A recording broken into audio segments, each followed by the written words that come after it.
Okay, so this is just a quick tutorial covering some of the things that I would actually do to clean up my scene. First thing you want to be able to do is actually see what's going on. So you want to open up the outliner. It's this button right here, or you can get to it through Windows and Outliner. Now if I look at my outliner, I can see that I've got a few different things that are hidden, grouped, and just some extra stuff in general that I don't need in there. So let's go ahead and delete those. Got an image plane here from earlier I can delete. And to unhide something, it's Shift H. This is the high poly for my window, so I'm going to leave it, my window there, some of the wall, and this is actually an extra camera that got created somehow. Now you've got your cameras here at the top, and if you have a camera in your scene that's got a 1 behind it, that means it's a duplicate. So we can just go ahead and delete that since it's not being used. I've got a floor group here, but I actually need to keep that.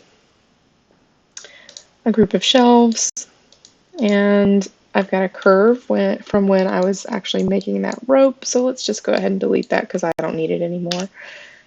And the last thing I have here is a reference node, and you can't delete that.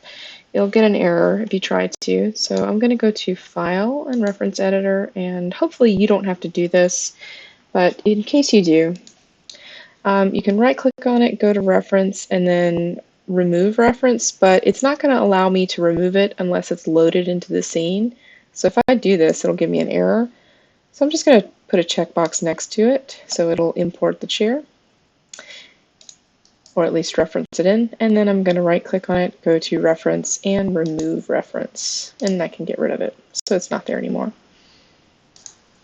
Next thing I would do would be to go through and combine meshes and rename them. So for instance, I would probably name this wall, like I have here in the outliner, wall 1 and wall 2.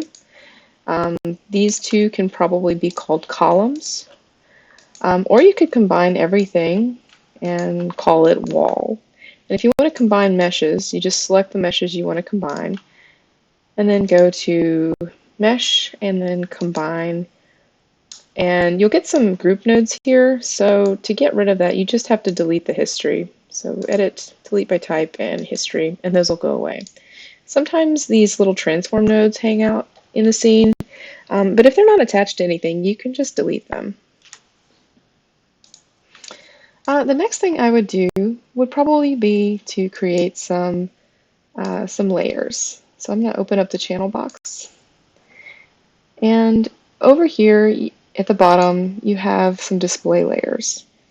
So if you want to select an object and click on the layer icon right here, or create layer with selected object icon right there, what that'll do is it'll take what you have selected and add it to that layer. So when I turn the visibility on and off, it actually is already placed on that layer, which is great. If you want to name your layer, you can just double click on it. And if you want to add a color, you can do that as well. Let's do yellow. And so when you save that and you deselect your mesh, you can see that the wireframe on the model is now the same color as on the layer. You can update it if you want to, but that's only going to show up if you have wireframe on shaded turned on. So I would go through all of these pieces and probably add them to different layers. So this would probably be window.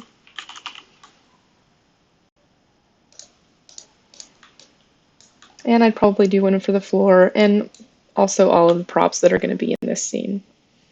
The next thing I would do is actually go into the Hypershade and make sure I don't have any extra shaders. So it looks like I do. I haven't set up my textures yet, so that would mean I'd have a lot more going on in here if I had my materials and my textures set up. Right now I've got the shaders, the default shaders that come with the scene, and then I've got an extra Lambert here.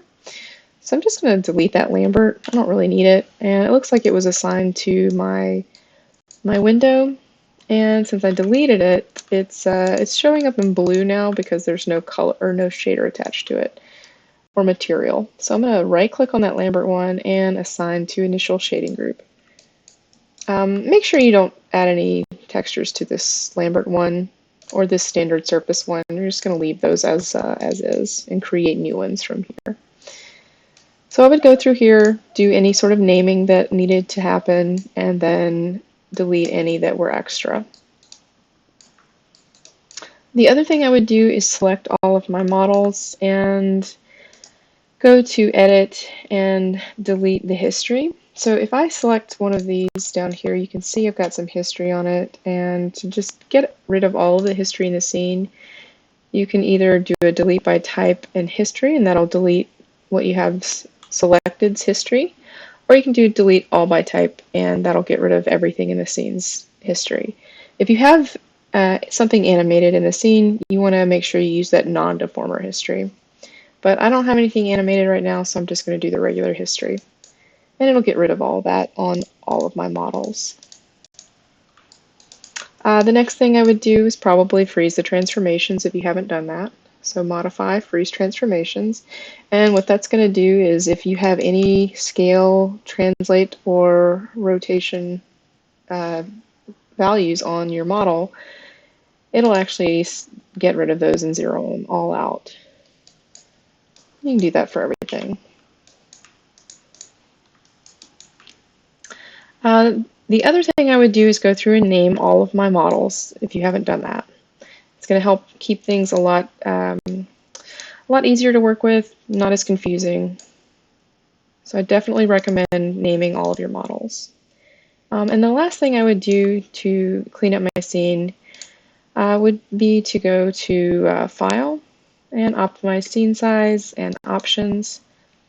Now, when this opens up, it's going to have a few things checked, but you can optimize individual sections. But what I like to do is go through and just put a check next to everything and hit Optimize, and that'll just do it all at once.